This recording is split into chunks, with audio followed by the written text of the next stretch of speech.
आपका स्वागत है। मैं हूं आपके साथ शिप्तन शर्मा। तो चलिए शुरुआत करेंगे बुलेटिन की। जम्मू कश्मीर प्रदेश कांग्रेस ने भारतीय जनता पार्टी पर यहां पर आए दिन देश के पहले प्रधानमंत्री स्वर्गीय पंडित जवाहरलाल नेहरू की फिलॉसफी पर निशाना साधने का बड़ा आरोप लगाया। प्रदेश कांग्रेस के अध्यक्ष तारिक हमीद कर्रा ने आरोप लगाते हुए कहा कि स्वर्गीय नेहरू की फिलॉसफी ने ही इस मुल्क को जोड़कर रखने के साथ साथ हिंदू मुस्लिम भाईचारे की बुनियादी सुविधा जो बुनियाद है उसको डाला है। जम्मू में आज स्वर्गीय नेहरू की जयंती पर आयोजित कार्यक्रम के दौरान पत्रकारों से बातचीत के दौरान कर्रा ने कहा कि मौजूदा समय में नेहरू की फिलॉसफी पर संघ की विचारधारा हावी होती जा रही है। उन्होंने आरोप भी लगाया कि मौजूदा समय में शिक्षण संस्थानों में एक साजिश के तहत पाठ्यक्रम से भी उन नेताओं को बाहर कर दिया गया है जिन्होंने देश की आजादी में सबसे बड़ा योगदान दिया था। इससे पहले तारिक हमीद कर्रा और प्रदेश कांग्रेस के अन्य नेताओं ने स्वर्गीय नेहरू को उनकी जयंती पर अपने श्रद्धा सुमन अर्पित किए।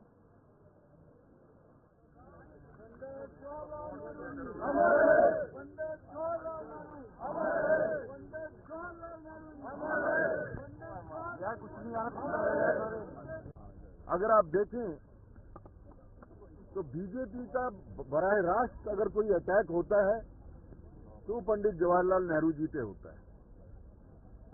वो क्यों होता है, ये बात समझने की है। क्योंकि वो नेहरूवियन फिलॉसफी जो थी, उसी फिलॉसफी ने इस मुल्क को जोड़ के रखा था, इस मुल्क को तरक्की की राह पे लाया था और इस मुल्क में जो हिंदू मुस्लिम सिख इतिहाद का भाईचारा था उसकी बुनियाद डाली थी, जो कि आज के हुक्मरानों की फिलॉसफी या सियासत या आइडियोलॉजी, जिसको हम आरएसएस की आइडियोलॉजी कहते हैं, उसके बिल्कुल विपरीत है। तो इसलिए हमारा मानना है कि जितना इसकी जरूरत, नेहरूवियन फिलॉसफी की जरूरत पोस्ट इंडिपेंडेंस में थी, उससे कहीं ज्यादा आज उस फिलॉसफी को प्रोटेक्ट करने की, आज उस फिलॉसफी की प्रोपोगेशन लोगों तक पहुंचाने की और आज उस फिलॉसफी के ऊपर कारबंद रहने की बहुत ही जरूरत है। हमारी कोशिश होगी जेकेपीसीसी की कि हम उस नेहरूवियन फिलॉसफी को नए सिरे से जिंदा करें, नए सिरे से लोगों तक पहुंचाएं, जिसके सिलसिले में हमने 2 दिन पहले एक मीटिंग हुई थी। हमने उस चीज का फैसला किया कि अगले साल से हम नेहरू जी का दिन एक सेरेमोनियल दिन के तहत ही नहीं, बल्कि पूरे एक हफ्ते का प्रोग्राम रखा करेंगे। आज आप देख रहे हैं कि स्कूलों में, यूनिवर्सिटीज में, कॉलेजेस में किस तरह एकेडमिक्स को चेंज किया जा रहा है, किस तरह उन सारे लीडर्स को जिन्होंने हिंदुस्तान की आजादी में। जम्मू कश्मीर में आज देर रात से मौसम के मिजाज वो बिगड़ने जा रहे हैं। मौसम विभाग के मुताबिक जम्मू कश्मीर में कल शुक्रवार को मैदानी इलाकों में बारिश और पहाड़ी इलाकों में बर्फबारी हो सकती है। मौसम विभाग श्रीनगर के निदेशक डॉक्टर मुख्तार अहमद ने ये जानकारी देते हुए बताया कि 16 नवंबर से मौसम में सुधार होगा और उसके बाद फिर से 23 और 24 सितंबर की अगर यहाँ पर बात की जाए तो मौसम बिगड़ सकता है। जी बहुत बहुत शुक्रिया। देखो अभी एक माइनर स्पेल हुआ खासकर 11th के आसपास और कमिंग डेज में भी खासकर आज लेट नाइट अर्ली मॉर्निंग के आसपास जो है एक माइनर वेट स्पेल जो है फिर से हो सकता है। खासकर 16 को जो है मौसम अबरालूद रहने के चांसेस हैं, बारिशें रहेंगे अमूमन और पहाड़ी इलाकों में हल्की बर्फबारी। फिर 16 खासकर आफ्टरनून से जो है मौसम फिर से खुलने के चांसेस हैं और लगभग 23 तक जो है वेदर अमूमन ड्राई रह सकता है पूरे जम्मू कश्मीर के अंदर। और उसके बाद फिर 23 लेट नाइट और 24 को जो है फिर से एक ब्रीज स्पेल है, हल्की बारिशें खासकर मैदानी इलाकों में, लाइट स्नोफॉल कुछ एक पहाड़ी इलाकों के अंदर। बाकी एंडिंग नवंबर तक फिलहाल कोई मेजर वेस्टर्न डिस्टर्बेंसेस नहीं है, तो कोई एक्टिव मेजर स्पेल के चांस। जिला कठुआ की जसरोटा विधानसभा के विधायक राजीव जसरोटिया ने आज जिले के विभिन्न सरकारी विभागों के अधिकारियों के साथ बैठक कर विकास कार्यों की समीक्षा की। बैठक में मौजूद अधिकारियों ने विधायक को जसरोटा विधानसभा में जारी परियोजनाओं का ब्यौरा देने के साथ साथ अपने अपने विभाग की कुछ जरूरतों से भी उन्हें अवगत करवाया। विधायक ने बताया कि इन अधिकारियों के साथ आज उनकी पहली बैठक बेहद उम्दा माहौल में हुई है, जिसमें कि जसरोटा के लोगों को बुनियादी सुविधाएं देने पर विचार विमर्श किया गया है। और इंट्रोडक्टरी मीटिंग थी और बड़े अच्छे एटमॉस्फेयर में, बड़े अच्छे माहौल में आई थैंक द एंटायर एडमिनिस्ट्रेशन की जो कंसर्न लोग थे वो लोग आए और हमने फीडबैक लेने की कोशिश की कि करंट स्टेटस क्या पोजीशन है, ऑनगोइंग वर्क की क्या पोजीशन है, जो विकास के कार्य और जो हमारे संज्ञान में जो बातें आई थी हमने उनके साथ शेयर की, उनको रिवर्स फीडबैक दिया है। यही मैसेज है, यही पैगाम है कि हम दोनों एजेंसी, हम इलेक्टेड रिप्रेजेंटेटिव हैं, वो मौके पर एग्जीक्यूटिव एजेंसी, कोशिश है, प्रयास है कि अच्छा एटमॉस्फेयर और कंजीनियल एटमॉस्फेयर, बेटर कोऑर्डिनेशन रहे और इनका भी काम चले, हमारा भी काम चले। हमने कहा है कि जहाँ जहाँ आप सोचते हैं कि जहाँ हम मदद कर सकते हैं, ultimate aim, ultimate goal is to give wins to the people of Jasrota constituency. उसी के संदर्भ में आज एक छोटी सी शुरुआत की है और लगता है कि अच्छा रिजल्ट मिलेगा और अच्छी इंटरेक्शन हुई, अच्छी सेटिंग हुई। 1.5 घंटे हम बैठे और सबका जम्मू में वार्षिक झिड़ी मेला औपचारिक तौर पर शुरू होने से पहले ही बाबा जीतो और बुआ कौड़ी देवस्थान पर श्रद्धालुओं का जमावड़ा लगना शुरू हो चुका है। झिड़ी मेला कल शुक्रवार को शुरू होने जा रहा है, जिसके चलते वहां पर सुरक्षा व्यवस्था भी बढ़ा दी गई है। जम्मू कश्मीर पुलिस और केंद्रीय अर्धसैनिक बल जो यहाँ पर तैनात किए गए हैं, उन्होंने सुरक्षा की जिम्मेदारी संभाली हुई है और पुलिस के उच्च अधिकारी भी यहाँ पर स्वयं समय समय पर मेला स्थल का दौरा कर रहे हैं। जम्मू सांबा कठुआ रेंज के डीआईजी शिव कुमार शर्मा ने भी झिड़ी का दौरा कर सुरक्षा व्यवस्थाओं का जायजा लिया। उनके द्वारा सुरक्षा व्यवस्थाएं जांची गई और बताया गया कि जम्मू कश्मीर पुलिस, सेना और केंद्रीय अर्धसैनिक बलों ने मोर्चा संभाल लिया है और वो हर स्थिति से निपटने को तैयार है। देखिए, झिड़ी मेला जो है हमारे जम्मू कश्मीर का सबसे बड़ा इवेंट है, जिसमें काफ़ी लोग पंजाब से, हिमाचल से, हरियाणा से, देश के अलग अलग कोनों से आते हैं। उनको देखते हुए सुरक्षा का पुख्ता इंतजाम किया। जम्मू कश्मीर पुलिस हर उस चैलेंज को मीट करने के लिए तैयार है और सभी जैसे बॉर्डर एरियाज हैं वहाँ पर हमारी बीएसएफ, सीआरपीएफ, आर्मी सभी के साथ मीटिंग हुई है, कोऑर्डिनेशन मीटिंग हुई है और यहाँ पर भी हमारा जो पुलिस एस्टेब्लिशमेंट है तो सभी पब्लिक को जो भी बेहतर सुरक्षा प्रदान करने के लिए चर्चा में तैयार है और उन सबको ब्रीफिंग किया गया। और आज जो है हम सभी जहाँ पर हमारे डिप्लोमेट है वो चेक किया गया और सबको ब्रीफ किया गया कि जो भी पब्लिक आए उसको बेहतर सुरक्षा प्रदान की जाए। पब्लिक से यही अपील की जाती है कि कहीं भी अगर किसी को कोई इन्फॉर्मेशन मिलती है, कहीं कोई अगर सस्पेक्टेड पर्सन देखता है, कहीं कोई अगर कोई क्राइम की कोई रिपोर्ट आती है तो इमीडिएटली पुलिस से संपर्क करें। जम्मू कश्मीर पुलिस आपकी सेवा तथा सुरक्षा के लिए हमेशा तत्पर है। देखिए, जैसे मैंने कहा कि जम्मू कश्मीर पुलिस सभी उस चैलेंज को मीट करने के लिए तैयार है, सभी चैलेंज को मीट करने हमारा कोऑर्डिनेशन सभी है। पर्यटन विभाग जम्मू की ज्वाइंट डायरेक्टर सुनैना मेहता ने बताया है कि झिड़ी मेले में इस बार विभाग द्वारा कई कार्यक्रमों की व्यवस्था की गई है। उन्होंने बताया कि 16 नवंबर को लखविंदर वडाली सहित अन्य गायक मेला परिसर में प्रस्तुति देने जा रहे हैं। उन्होंने बताया कि क्योंकि ये मेला उत्तर भारत का सबसे बड़ा मेला है, लिहाजा इसमें पर्यटन विभाग भी अपना सहयोग देते हुए जम्मू के पर्यटन स्थलों का प्रचार प्रसार कर रहा है।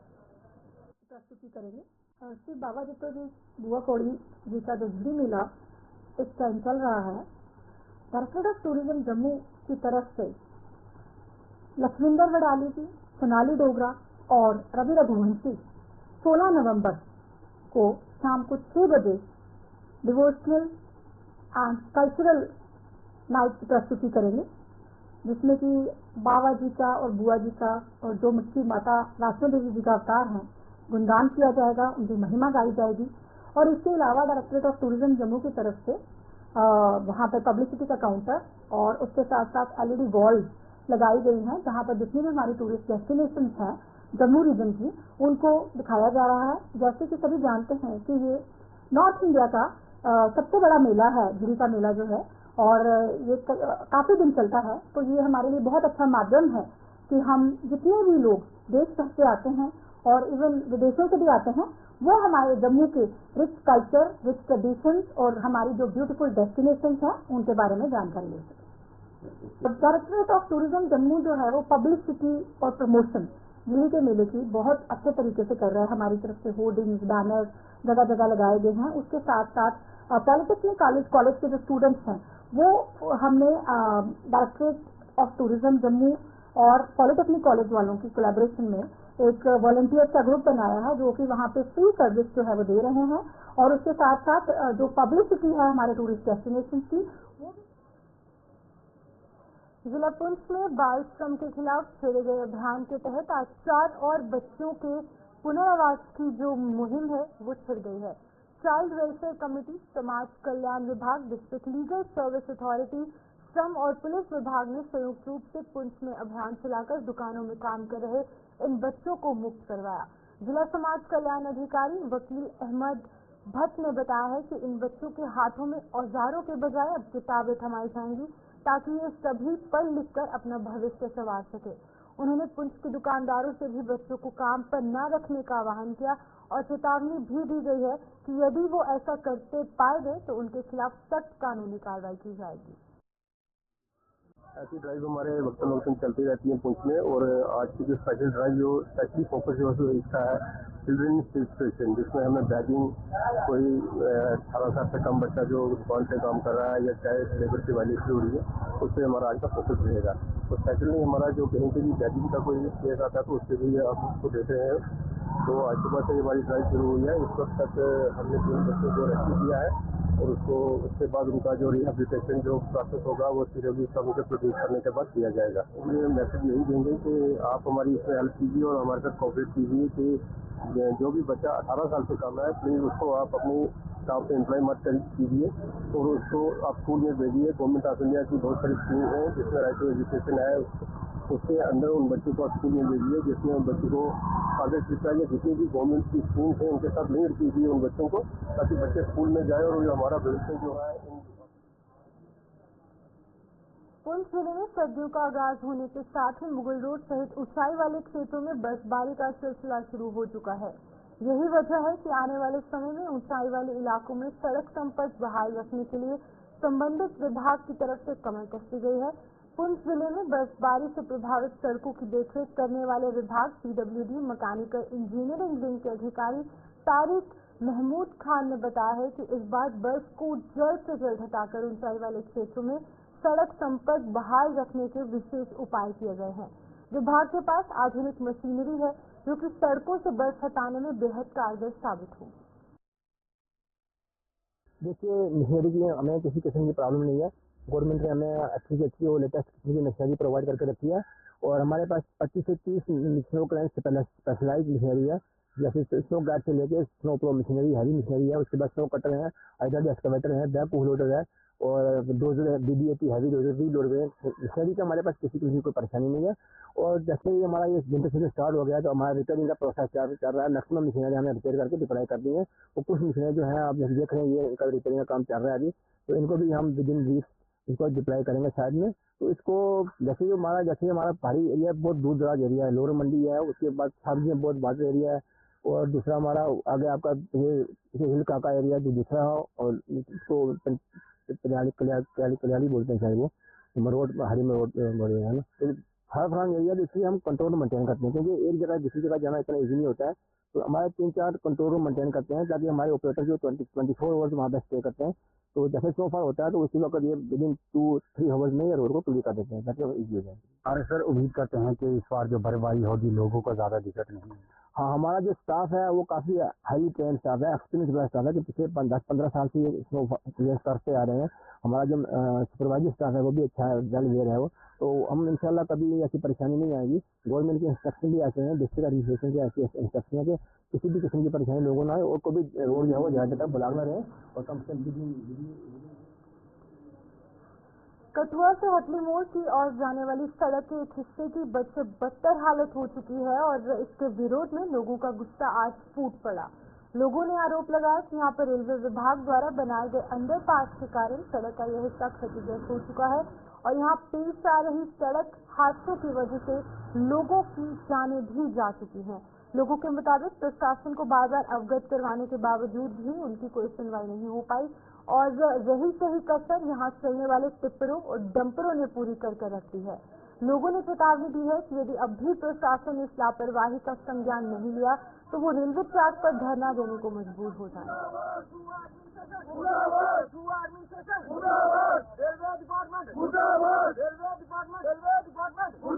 ਇਹ ਸਾਡਾ ਮਸਲਾ ਹੈ ਇਹਦਾ ਅੰਡਰਪਾਸ ਦੇ ਥੱਲੇ ਤੁਸੀਂ ਵੀ ਬੜੀ ਦੇਰ ਤੋਂ ਦਿਖਾ ਰਹੇ ਹੋ ਕਿ ਇਸ ਨਾਰੇ ਰਸਤੇ ਦੀ ਇੰਨੀ ਬੁਰੀ ਹਾਲਤ ਹੈ।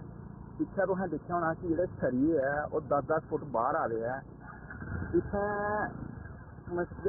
ਦੋ ਤਿੰਨ ਐਕਸੀਡੈਂਟ ਵੀ ਹੋਈ ਹੈ। ਇੱਕ ਮੁੰਡਾ ਮਰੀ ਹੈ ਸਾਡਾ, ਇੱਕ ਮੁੰਡੇ ਦੀਆਂ ਦੋਨੇ ਲੱਤਾਂ ਚਲੀ ਗਈਆਂ। ਇੱਥੇ ਕੋਈ ਕੱਲ ਹੀ ਕੋਈ ਕੈਜੂਅਲਟੀ ਹੁੰਦੀ ਹੈ, ਇੰਨੀਆਂ ਕੈਜੂਅਲਟੀ ਹੋਈਆਂ ਕੋਈ ਰਿਸਪੌਂਸਿਬਿਲਿਟੀ ਨਹੀਂ ਲੈਂਦਾ ਬਾਅਦ ਵਿੱਚ ਉਹਦੇ। ਹੁਣ ਨੈਕਸਟ ਕੋਈ ਹੋਈ ਹੈਗੀ ਤਾਂ ਉਹਦਾ ਰਿਸਪੌਂਸਿਬਲ ਕੌਣ ਹੋਣਾ? ਅਸੀਂ ਐਡਮਿਨਿਸਟ੍ਰੇਸ਼ਨ ਅੱਗੇ ਬੜੀ ਦੇਰ ਗੁਹਾਰ ਲਵਾਈ, ਪਹਿਲਾਂ ਵੀ ਅਸੀਂ ਮੀਡੀਆ 'ਚ ਵੀ ਦਿੱਤਾ, ਐਡਮਿਨਿਸਟ੍ਰੇਸ਼ਨ ਨੇ ਵੀ ਦਿੱਤਾ, ਪਰ ਇਹਦੇ पर कोई कार्रवाई नहीं। ठीक है, टिप्परां चला दियां, इन्हें कोई रोकने वाला नहीं है। तुस दिखा दो अज शहर च भी की हालत है, टिप्परां की वजह कन्नै इन्हें इलाके की भी की हालत है। सानू कोई मसला नहीं है, तुस चलाओ नहीं चलाओ, कोई वो नहीं है, ठीक है, पर कोई नॉर्म्स फॉलो करो, कोई रूल्स फॉलो करो। अज देखो इत्थे एडे एडे खड्डे है, एक कल दे इन्हें थोड़ा थोड़ा जिहा फिल्टर पाला, पिछे तुसें दिक्खेआ होना की हालत है। हाँ, और टिप्परां ने कन्नै कोई इंस्ट्रक्शन डीसी जेह्ड़ा एडमिनिस्ट्रेशन डीसी कठुआ है उन्हें संज्ञान लेना चाहिए इस बारे दे विच, क्योंकि देखो टिप्परां चला दे तुसीं बिना चला दे एक्सीडेंट हुआ, तुस राती का टाइम रख लो टिप्परां बस स्टैंड, और रोज यहाँ पर कोई ना कोई दुर्घटना होती है, लोग क्षतिग्रस्त होते हैं। यहाँ तक कि कुछ हमारे साथी पिछले दिनों में उनकी मौत भी हुई है। लेकिन प्रशासन का ये गैर जिम्मेदाराना अंदाज इतना गैर जिम्मेदार हो चुका है हमारा प्रशासन की उसको अपने ही लोगों की मौत से भी फर्क नहीं पड़ रहा। आज हम लोगों ने कुछ देर के लिए इस टूटी हुई सड़क के रास्ते को रोका है ताकि प्रशासन को थोड़ा होश में लाया जाए। लेकिन आने वाले दिनों में भी अगर ये मसले हल नहीं हुए, क्योंकि पहले भी बहुत बार गुहार लगा चुके हैं, अपील दलील सब कुछ हमने करके देख ली, लेकिन अगर आने वाले दिनों में भी हमारे मसले हल ना हुए तो मजबूरन हमें शायद रेलवे ट्रैक पर ही ना बैठ जाना पड़े। तो इसलिए मेरी गुजारिश है प्रशासन से कि ये छोटे मोटे मसले हैं लेकिन ये जनता को बहुत ज़्यादा इफेक्ट करते हैं, तो जल्दी से जल्दी इनका समाधान निकालें। हमें सड़कों पे आने का या रेलवे ट्रैक पर बैठने का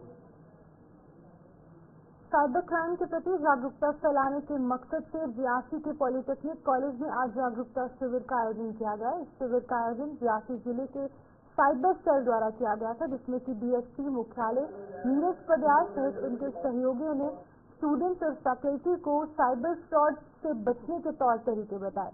उन्होंने हर किसी से साइबर फ्रॉड के प्रति सतर्क रहने का आह्वान किया और बताया गया कि ऐसे किसी भी किस्म की शिकायत को साइबर सेल से वो कर सकते हैं। देखिए, इसमें हमारा जो मेन मोटिव था वो ये था कि लोगों को अवेयर करना, बच्चों को अवेयर करना कि सोशल मीडिया जब भी आप जो है वो यूज़ करें उसको बड़े जडिशली यूज़ करें, उसको ठीक तरीके से यूज़ करें।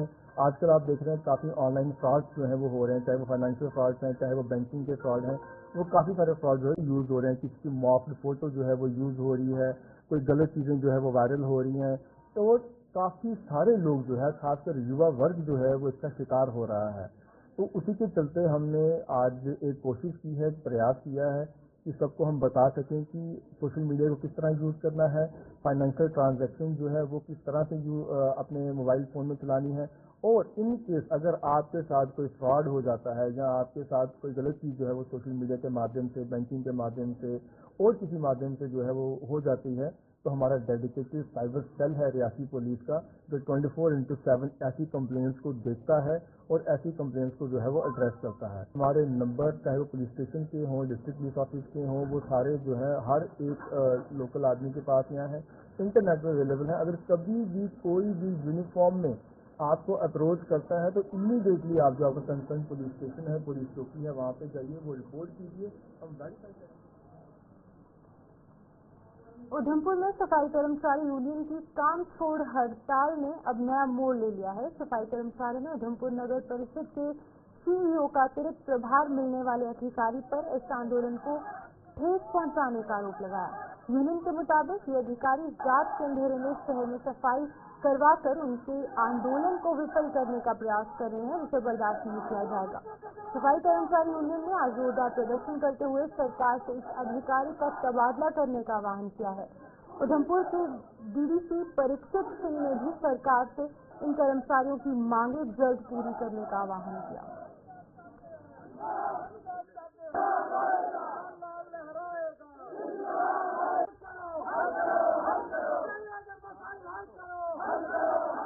तो मेरा यही इरादा था कि हड़ताल उठा देंगे, पर जो अफसर साहब ने काम किया है, आते ही अपने रंग दिखाने शुरू कर दिए। मेरे को तो यही लगता है ये घर से परेशान है। हो सकता है घर वाली ने बीपी बढ़ा दिया हो तो गुस्सा के सफाई वालों पे उतार दिए। हमारे साथ बात तो करते एक बार कि हमने क्या करना है, हमको शहर के, ये नहीं कि हम बुरे लोग हैं, हम भी अच्छे लोग हैं। मैं इनसे पूछना चाहता हूँ ऐसे अफसर से, ये तुम आपने क्या कर दी है? आपको पता है आपने कितनी बड़ी गलती कर दी है। आज सफाई वालों की हड़ताल खत्म होने वाली थी, पर आपकी वजह से ये अब और उग्र प्रदर्शन होने वाला है। क्योंकि इसका खामी है ना, हम तो जो भुगतेंगे, पर ये अफसर साहब भी भुगतेंगे। क्योंकि किसी भी कमेटी में कूड़ा उठाने की किसी ने कोशिश नहीं की। अगर किसी ने की है तो उसे हमने मना किया कि जनाब हमारी ट्रैक है, वो उसी टाइम ही गाड़ियां लेकर पीछे चले जाते हैं। जम्मू नगर निगम के कमिश्नर डॉक्टर देवांश यादव ने आज शहर के वार्ड नंबर 62 का दौरा कर वहां साफ सफाई व्यवस्था का जायजा लिया। इस दौरान उन्होंने स्थानीय लोगों के साथ बातचीत कर उनसे निगम के कामकाज से संबंधित शिकायतें भी सुनी और उन पर गौर करने का आश्वासन दिया। रूपनगर में काफ़ी टाइम से सैनिटेशन को लेकर कंप्लेंट्स आ रहे थे कि हमारे जो वर्कर्स हैं टाइम पे नहीं पहुंचते हैं। किसी जगह पे जहाँ पे हमारे को पार्क को डेवलप करने का स्पेस है, वहाँ को भी हमने आज देखा है। स्ट्रीट लाइट्स की जो समस्याएं थी और पब्लिक टॉयलेट्स की जो प्रॉब्लम्स थी, खासतौर से मंदिर के पास, उसको भी हम लोगों ने देखा है। आज के मिनट्स जब निकलेंगे तो उसमें कोशिश रहेगी कि आने वाले 1-2 हफ्ते में इन ज़्यादातर समस्याओं को हम हल कर पाएंगे और सिटीजन्स के साथ ये इंटरेक्शन हमारा कंटिन्यू रहेगा। और आप जम्मू और इसके साथ सटे ग्रामीण हलकों में इन दिनों पड़ रहा कोहरा हर किसी के लिए मुसीबत का सबब बना है। इस कोहरे का सबसे ज्यादा असर ग्रामीण हलकों में सुबह और शाम के समय देखा जा रहा है। कोहरे के साथ साथ वाहन चालक जहां परेशान हो रहे हैं, वहीं पर दूसरी तरफ किसान वर्ग को भी खेती बाड़ी में दिक्कतों का सामना करना पड़ रहा है। पिछले दिनों हालांकि जम्मू में हल्की बारिश हुई थी, लेकिन उससे भी कोई फर्क नहीं पड़ा। खुश्क मौसम में यहाँ पर लोग बीमारियों का शिकार भी हो रहे हैं और खुलकर बारिश होने से मौसम में सुधार की उम्मीद जताई जा रही है।